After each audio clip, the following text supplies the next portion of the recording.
मतलब अगर हम कुछ किसान और जो मजदूर हम लोग हैं सीधे हैं, तो हर बात उनकी नोटबंदी की भाई हमने साथ दिया, 3 तलाक लाए हम लोगों ने सबने साथ दिया, और भी जितने कानून लाए सब में साथ। क्या अब हर बार साथ ही, अब क्या तुम हमारा गला घोटोगे?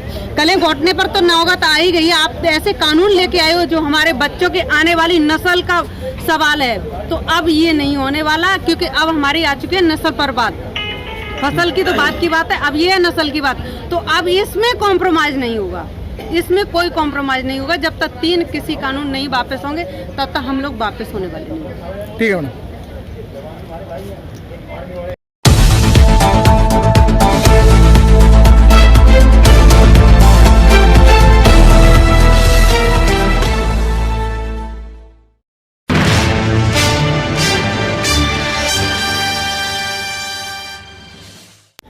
नेशन न्यूज़ इंडिया में आपका हार्दिक स्वागत है। आज हम गाजीपुर बॉर्डर, जिसे क्रांति गेट के नाम से जाना जाता है, और सारे आंदोलन इसी गेट से गुजरते हैं। जहां किसानों की बहुत तादाद है, वहां महिलाओं की भी बहुत तादाद है। हमारे बीच में तेज तर्रार किसान नेता रीना चौहान।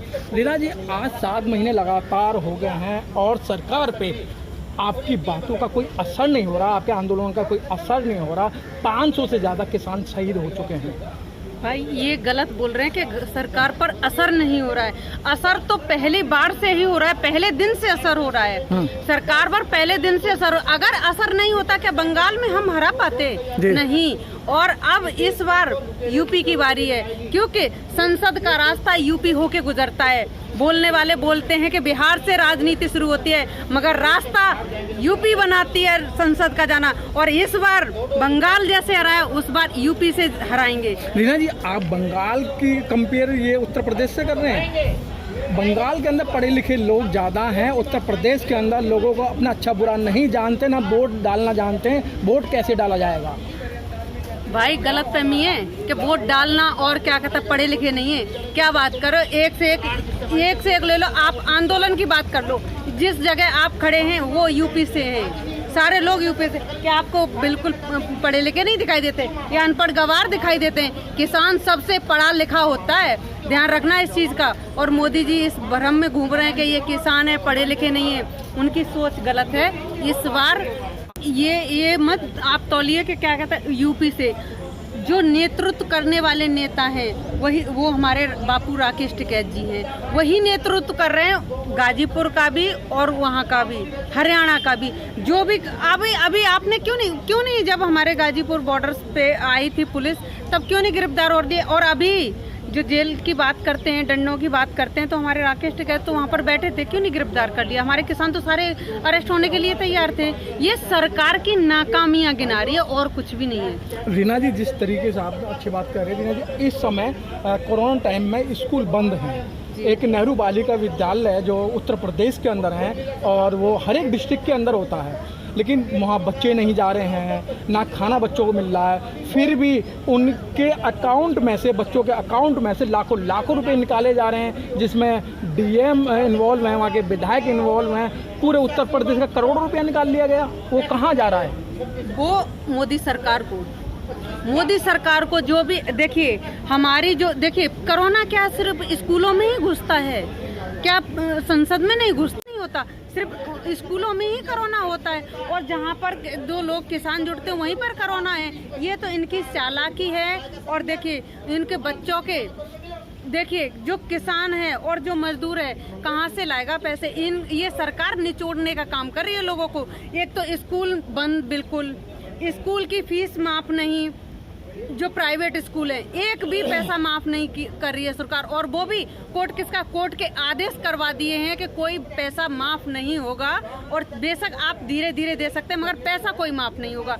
और जो सरकारी में पढ़ने वाले बच्चे, उनके अकाउंट से पैसे जा रहे हैं, तो क्या मोदी जी नहीं करवा रहे? और ये कौन करवा रहा है? क्या इतनी एक डीएम की हैसियत होती है जो अकाउंट से पैसा निकाल ले बगैर क्या कहता है मोदी जी की इजाज़त के? तो ये बहुत बड़ा घोटाला है।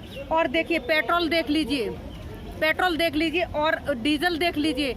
आज की डेट में जो चीज़ 10 रुपए की आ रही थी, आज वो सीधी 20 रुपए की हो गई है। जो आलू 20 रुपए किलो थे दिल्ली में, अब वो 30 रुपए 35 रुपए किलो हो चुके हैं। लेकिन रीना जी, मतलब मंत्री जी कह रहे हैं, कृषि मंत्री जी कह रहे हैं, जब से हमने मिलावट कम की है और मिलावटों पर रोकथाम की है, तो इसलिए सरसों के तेल के दाम बढ़ रहे हैं।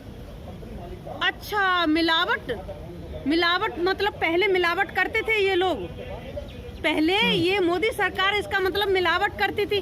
आप प्योर, ये क्या अपने घर में कोल्हू लगाए हुए हैं या अपने संसद में सरसों उगाते हैं क्या?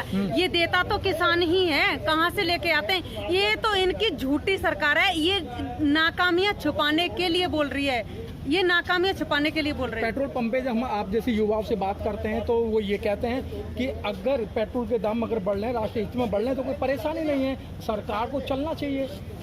राष्ट्र हित में नहीं बढ़ रहे, वो मोदी हित में बढ़ रहे हैं। राष्ट्र हित में क्या होता है? राष्ट्र हित में तुम्हें करना था तो ये कृषि कानून चेंज करना था, और अपने पढ़ाई में ध्यान देना था, बच्चों का स्वास्थ्य में ध्यान देना था, मगर ये इस चीज पर तो ध्यान दे ही नहीं रहे।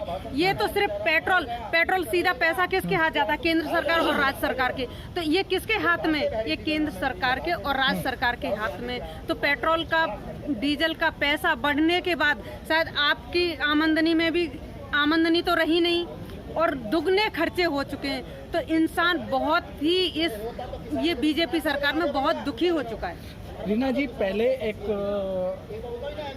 कपड़ा मंत्री थी, एजुकेशन मिनिस्टर थी स्मृति ईरानी जी। जब कभी पेट्रोल के पैसे बढ़ते थे या और महंगाई होती थी, अपने कंधे पे सिलेंडर लेके और प्याज की माला पहनकर और गोभियों को माला पहनकर वो शोर मचाया करती थी, लेकिन आज कोई भी दिखाई नहीं दे रहा। देखिए, उन्होंने गैस अडानी को बेच दी और अंबानी को बेच दी हमारे किसान भाइयों की खेती, ठीक है। अब उनके पास रहा का है, प्याज आएगी कहाँ से सिलेंडर आएंगे? क्योंकि अब तो कोई देने वाला है नहीं, तो अब उनके पास तो चूड़ियां भी नहीं रही। मैं तो उनको बोलती हूँ, जो पहले हर सरकार को चूड़ियां दिखाती थी, क्योंकि चूड़ी एक रानी लक्ष्मीबाई भी पहनती थी, तो चूड़ियों की बेइज्जती ना करें, क्योंकि एक महिला एक कमजोर नहीं होती। अगर महिला अपने से पे आ जाए तो ये मोदी जी है क्या चीज? देख लीजिए, आपके सामने की बात है, बंगाल में एक ही लेडीज ने हरा दिया। तो ये अब चूड़ी बूड़ी तो ये तो बहुत पुरानी बात हो गई है, और चूड़ी तो दिखाने की, ये हमारी औरतों का अपमान करती है चूड़ी और पायल दिखा के, कि हम औरतें इतनी कमजोर हैं।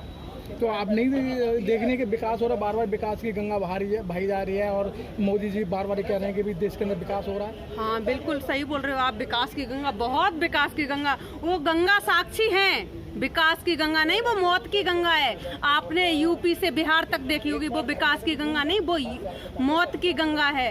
वो गंगा माँ की सेवा करते हैं, गंगा माँ का पुत्र कहते थे क्या वो लहासे बहाने के लिए? वो गंगा माँ को इस तरीके से बदनाम और क्या कहते हैं भ्रष्ट करने के लिए? वो गंगा माँ का नहीं, वो क्या बोलूं, ऐसी सरकार को तो ना निकम्मी सरकार है। मैं और अपने वर्ड गंदे नहीं करूंगी, क्योंकि ऐसी सरकार को तो ना बहुत ही नीच सरकार, बहुत ही बेहीन सरकार है। मैडम, आपकी लड़ाई सरकार से या मोदी जी से? कभी आप मोदी जी को लपेटती हो, कभी सरकार को लपेटती हो? देखो, मेरी सरकार बनाई ना, किसने? किसने बनाए? कानून किसने बनाए? मोदी जी ने। और पास कैसे हुए? सरकार के दौरान। मोदी जी अगर रोड पर होते, क्या मोदी जी की औकात थी जो क्या कानून पास कर लेते? सरकार का सहारा लेकर ही कानून पास किए ना। तो हमारी मोदी जी से भी लड़ाई है और सरकार से तो है ही, क्योंकि जब तक 3 काले कानून नहीं वापस होते तब तक तो हमारी मोदी जी से और सरकार से, कोई भी सरकार हो, अगर ये काले कानून नहीं होते, वो कोई भी सरकार केंद्र में बैठी होगी, हमारी उससे झगड़ा। लेकिन मैडम, आपको पता नोटबंदी हुई थी, GST हुई, 3 तलाक का केस आया, 35A आया, मोदी जी बैकफुट पे नहीं गए, वापस नहीं गए। तो क्या लगता है ये जो आपके बिल हैं इसमें बैकफुट पे जाएंगे? बार बार कृषि मंत्री कह रहे हैं कि हम बात करने के लिए तैयार हैं, लेकिन बिलों को हम वापस नहीं करेंगे। बात हम किस चीज की करेंगे? जब तक बिल खारिज नहीं होंगे, उससे नीचे तो कोई बात, हमारा कोई किसान भाई की किसी का वो हुआ हो कि हम बात करने जाएंगे, किसी ने नहीं किया। क्योंकि बिल के नीचे हमें कुछ चाहिए ही नहीं, हमें कुछ नहीं चाहिए, सिर्फ 3 काले कानून वापस चाहिए, और किसी नीचे पर हम बात करने के लिए। सरकार ने मना कर दिया, नहीं होते वापस, फिर क्या करोगे?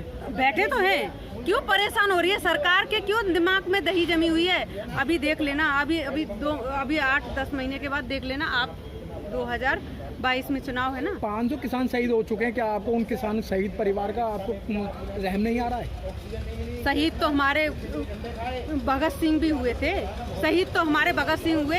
ये बीजेपी की सरकार थोड़ी है जो कि मरने से डरे। ये किसान है, किसान हिम्मत से लड़ता है और शहीद से यहाँ पर किसी को डर नहीं लगता, शहीदी से किसी को डर नहीं लगता। अगर मैं चाहूँ, मैं भी शहीदी, अगर मेरी भी अगर हो सरकार चाहेगी तो मैं भी शहीदी देने के लिए तैयार हूँ, मगर पीछे हटने के लिए कोई भी किसान, मेरा छोटे से बच्चा दोगे, कोई पीछे हटने के लिए तैयार नहीं है। तो आप भी पीछे नहीं हट रहे, सरकार भी पीछे नहीं हट रही है, तो बीच का रास्ता क्या है फिर? कोई बीच का रास्ता नहीं है, कोई बीच का रास्ता नहीं है। सरकार को तो पीछे हटना ही पड़ेगा, आज नहीं कल। हम 24 तक यही है, कहीं नहीं जा रहे। आप 24 तक यहाँ है? बिल्कुल। अमित शाह जी कह रहे हैं 50 साल तक हमें कोई हिलाने वाला नहीं है, 50 तक हम राज करेंगे। आप कह रहे 24 तक हम यहाँ है। आपको मालूम है कि 50 साल वो मोदी जी जिएंगे या अमित शाह जी जिएंगे? 50 साल की गारंटी। आज मैं यहाँ से जा रही हूँ, मेरे रास्ते में क्या होता है पता है, और उनको पता है कि उनको एक बात बताइए, बंगाल का तो पता होता तो वो इतनी एनर्जी झोंकते, इतनी एनर्जी झोंकते। हारे ना, उनकी गलतफहमी ये भी दूर हो जाएगी कि वो 50 साल राज करेंगे। जल्दी होगी, टेंशन नहीं है, जल्दी होगी गलतफहमी, और यही 2024 में। लेकिन वो आप 1.5 साल की बात कर रहे थे, 1.5 साल की बात करते हैं। 1.5 साल में 7 महीने तो निकल चुके हैं, मात्र 7 महीने रह गए हैं। तो 7 महीने बाद मान लो, क्योंकि अब तो सुप्रीम कोर्ट ने भी उसको 1.5 साल के लिए बैन लगा दिया कि भी कोई कानून नहीं बनेगा, ना कोई इसका समाप्त होगा। वो क्यों नहीं हमारी बात मान रहे? हम उनकी ही बात हर बार, मतलब अगर हम कुछ किसान और जो मजदूर हम लोग हैं, सीधे हैं, तो हर बात उनकी। नोटबंदी की भाई हमने साथ दिया, 3 तलाक लाए हम लोगों ने, सबने साथ दिया, और भी जितने कानून लाए सब में साथ। क्या आप हर बार साथ ही? अब क्या तुम हमारा गला घोटोगे? गले घोटने पर तो नौबत आ ही गई है। आप ऐसे कानून लेके आए हो जो हमारे बच्चों के आने वाली नस्ल का सवाल है। तो अब ये नहीं होने वाला, क्योंकि अब हमारी आ चुकी है नस्ल पर बात। फसल की तो बात की बात है, अब ये है नस्ल की बात। तो अब इसमें कॉम्प्रोमाइज नहीं होगा, इसमें कोई कॉम्प्रोमाइज नहीं होगा। जब तक 3 किसी कानून नहीं वापस होंगे तब तक हम लोग वापस होने वाले नहीं। ठीक है madam. Press the bell icon on the YouTube app and never miss another update.